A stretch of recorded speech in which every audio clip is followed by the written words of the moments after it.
sedih yang lainnya tentunya ya kan, ketimbang cerita Gunar.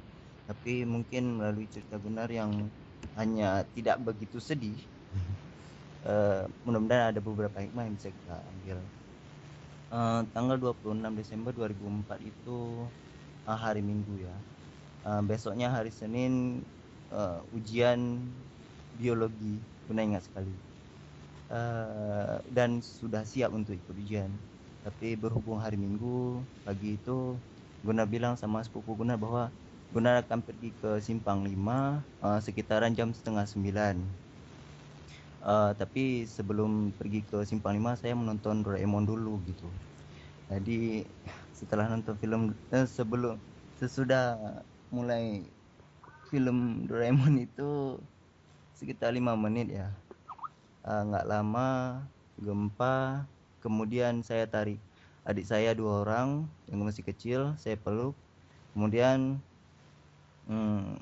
melihat gempanya semakin lama semakin kuat dan tidak bisa, dan ya tidak seperti biasanya gitu kan.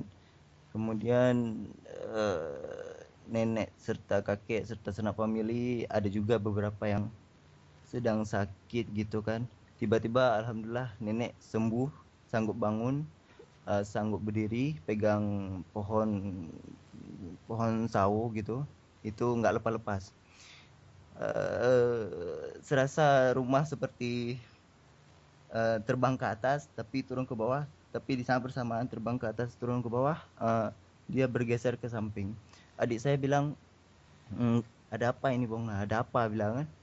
Eh, saya bilang, pokoknya istighfar aja, Allah Akbar, Allah Akbar.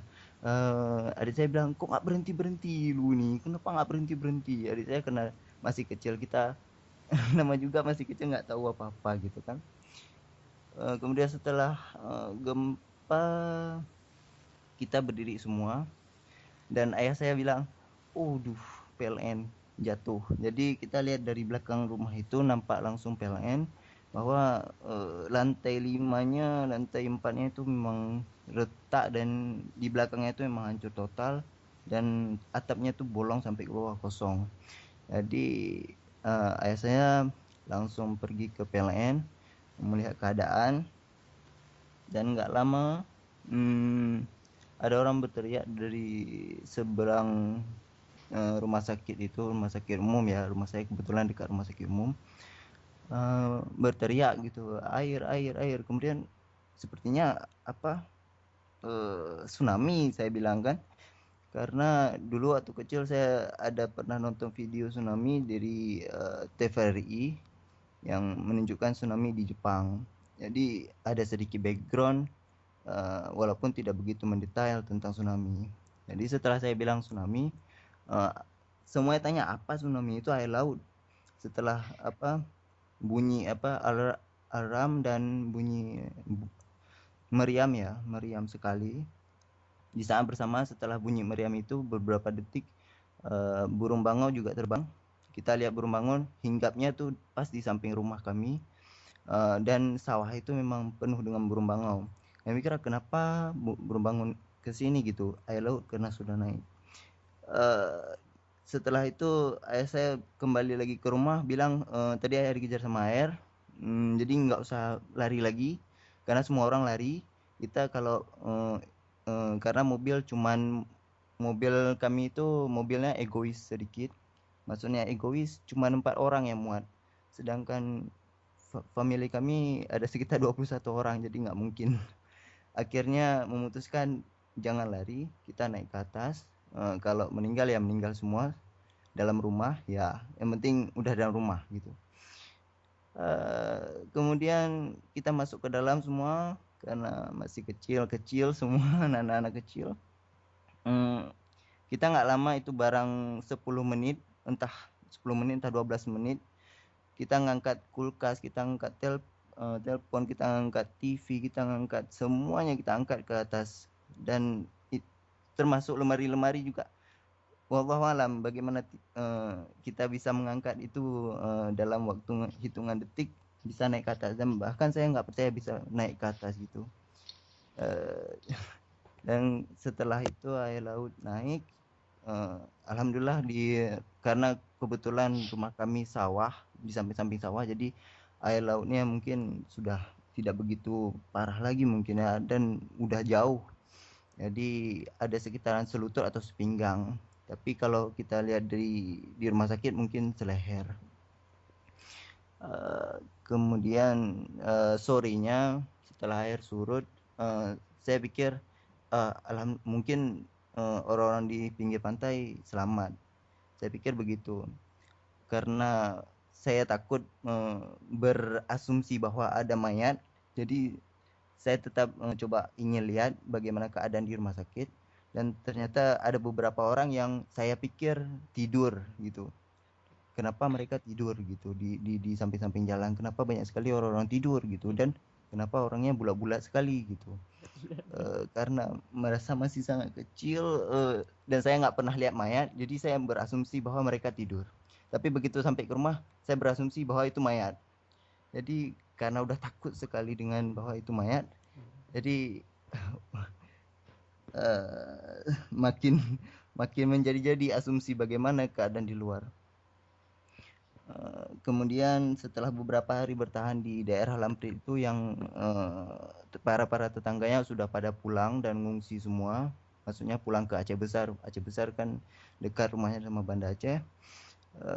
Jadi kita yang bertahan sampai 4 hari di situ dengan longlongan anjing dari rumah sakit umum yang mengerikan sekali. Bulan purnama, panyet yang paling ringan, dengan minyak tanohan ali, putih, payah mita, pokoknya serba gitu-gitu. Akhirnya kita memutuskan di hari keempat karena Guna dan beserta adik-adik yang lain sudah mengidap ISPA. Tenggorokan kita sudah tidak susah bernafas. Jadi kita memutuskan untuk mencari L300, tapi itu keadaan tersulit di dunia karena mengingat L300 itu pasti sampainya cuma di Lambaru dan nggak mungkin lagi sampai ke Banda Aceh, karena orang nunggu L300 untuk pulang ke arah sana, ke arah timur, itu pastinya nunggunya di Lambaru. Kalau tidak, pasti nggak dapat lagi L300-nya. Maka siang itu hari keempat saya cari L300 di seputar Banda Aceh, dan nggak mungkin dapat pastinya, tapi saya tetap cari. Dan setelah pasrah di siang bolong itu, saya pulang, dan tiba-tiba lewatlah mobil L300 dan warnanya putih pula. Putih warnanya, tapi agak tidak bagus, lamban sekali jalannya, tapi kosong. Dan alhamdulillah beliau Pak Supir yang sudah tua, seperti malaikat begitu, mau bersedia mengantarkan kita sekeluarga sekitar 18 orang kita di dalam satu L300 itu. Allah Allah bagaimana ceritanya, kita pokoknya sudah berdesak-desakan di situ. Dengan baju seadanya saja udah kita berangkat pulang kampung, dan begitu tiba di kampung kita 2 bulan masih tetap sakit, pilek, batuk, semuanya. Nah, selama itu Guna juga ada mungkin sharing atau sedikit bertanya. Ada beberapa kali Guna memimpikan teman-teman, serta ada beberapa sanak family. Satu orang beliau sanak family memang agak sedikit jauh, tapi sudah 2 kali datang ke mimpi Gunar, dan selalu datangnya ke rumah. Mimpi yang pertama mungkin Gunar shock karena dalam mimpi itu Gunar bilang beliau selamat dan beliau cuma mengangguk sedikit, tapi kemudian bersedih, dan Gunar juga ikut nangis. Dan 3 hari atau 4 hari yang lalu beliau datang lagi ke mimpi Gunar, dan Gunar posisinya di depan rumah, dan beliau juga datang tapi tidak ingin menyapa Gunar. Kemudian Gunar lari, Gunar menyapa beliau dan Gunar tanya masih selamat atau bagaimana, dan beliau cuma tersenyum. Kemudian Gunar bilang jangan pergi dulu, dan Gunar peluk, Gunar bilang jangan pergi dulu. Tapi akhirnya ya mungkin hikmah dari beberapa mimpi itu, ya bisa menjadikan Gunar secara pribadi untuk selalu mengingat mereka, untuk baca Yasin, untuk bahwa kita hidup nggak lama, itu aja. Ya, sekian aja dari Gunar yang cuma punya pengalaman sedikit. Ya, terima kasih Bang. Assalamualaikum warahmatullahi wabarakatuh. Waalaikumsalam warahmatullahi wabarakatuh. Ya, terima kasih Gunar tadi sudah menceritakan dari nonton Doraemon sampai tadi ada Ibroh yang sangat penting juga ya. Ya, baik. Selanjutnya silakan kepada teman-teman yang lain. Sebenarnya ada beberapa komen-komen yang sepertinya juga memiliki kisah-kisah yang tidak kalah inspiratif ataupun memotivasi kita untuk senantiasa ingat pada Allah gitu. Oh, 16 tahun ya? Hmm, nggak jauh beda sebenarnya. Silakan Bang Henry mungkin atau Bang Muhammad Nawawi dari Turki. Dari mana ya tadi? Maaf. Mungkin ada yang ingin disampaikan. Bang Henry sekarang sudah di Aceh ya. Mungkin ada kesan ataupun seperti apa, Bang? Atau di sini ada beberapa komen juga dari Syarifah, ada Era, ada oh ini Kak Ati ya. Silakan mungkin.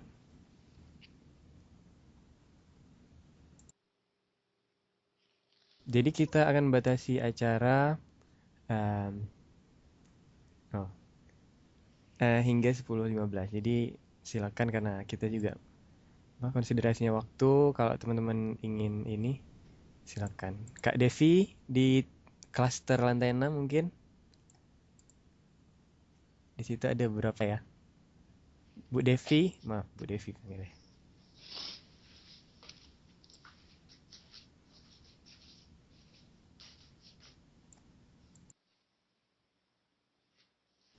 Bang Nawawi masih bergabung sama kita ya?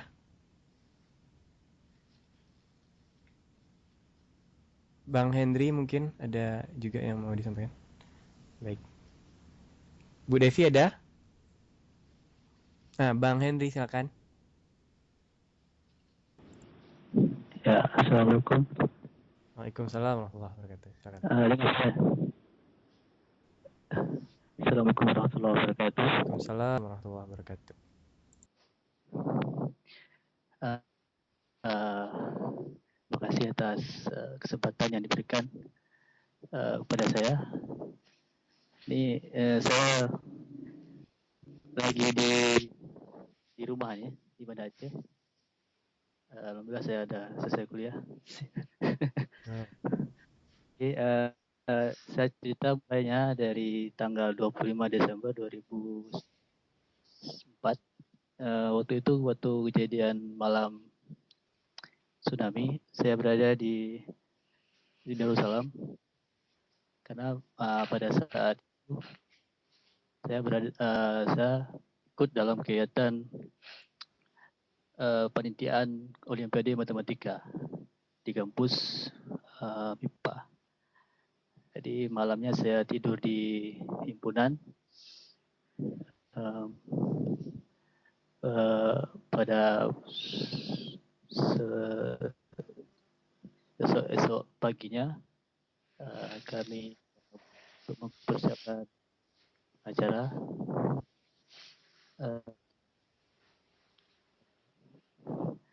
Pada saat itu panitia sudah mulai berdatangan. Jadi ada kawan-kawan yang mulai berdatangan ada yang tinggal di Penayung, ada yang tinggal di daerah Lampining. Pada saat kejadian gempa itu saya tepatnya berada di Simpang Galon. Jadi mungkin kawan-kawan yang tinggal di Darussalam Ekonomi. pasti tahu di mana Simpang Galon.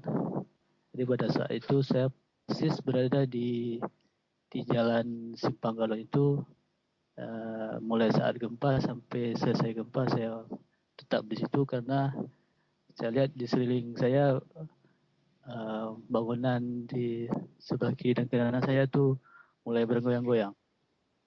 Saya pikir ini pasti kiamat dari itu.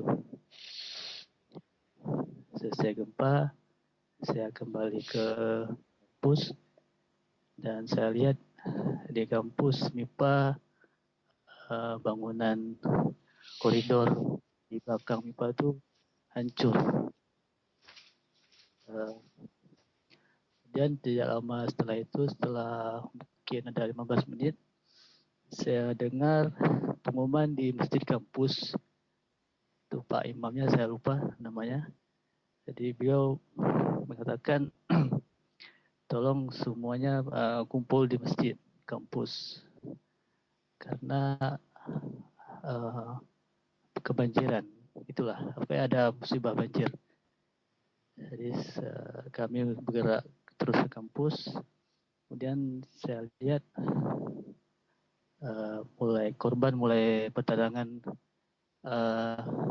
dari arah di belakang IAIN. Saya pikir ini banjirnya banjir. Saya nggak tahu itu kejadian tsunami. Yang saya tangkap itu air sungai meluap itu. Jadi akibat gempa, air sungai meluap dan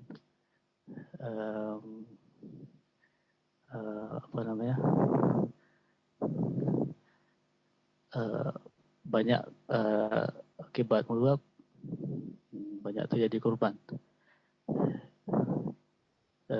Kemudian saya sempat mewawancarai salah satu penduduk dari Kaju. Saya tanya pada bapak itu, bapak tinggal di mana? Saya tinggal di Kaju. Dia kok bisa sampai ke semari? Saya dibawa air. Hah? Dibawa air? Dalam hati saya kok bisa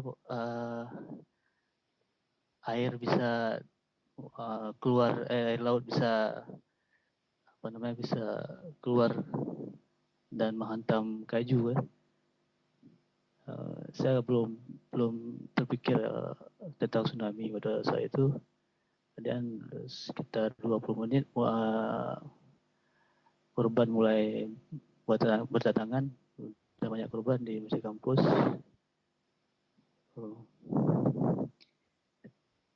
Setelah itu saya coba saya teringat keluarga kebetulan saya tinggal di Punggil Bangcut, mungkin sama dengan Pak Dedi tadi, di belakang asrama polisi, tepatnya saya di Komplek Abid Muhammadiyah. Jadi saya teringat keluarga di sini, di Punggil. Kemudian saya coba kontak sama kawan saya untuk mengantarkan saya ke Punggil Bangcut. Jadi singkat cerita, saya diantarkan ke pada waktu itu saya tidak saya hanya diantarkan ke simpang Jam dan kawan saya langsung pulang ke rumah saudaranya di Lapening. Waktu itu saya turun di simpang Jam dan saya lihat banyak mayat-mayat di simpang Jam itu yang diletakkan begitu saja. Saya coba berjalan.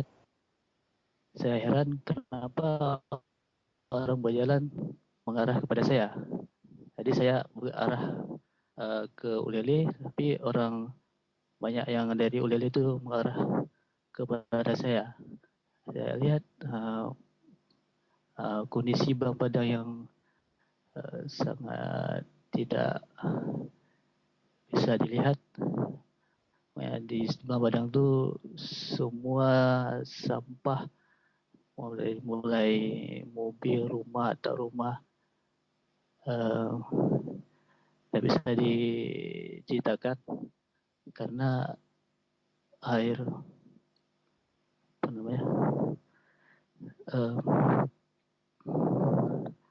saya mulai berjalan, sedikit demi sedikit saya lihat mayat tentara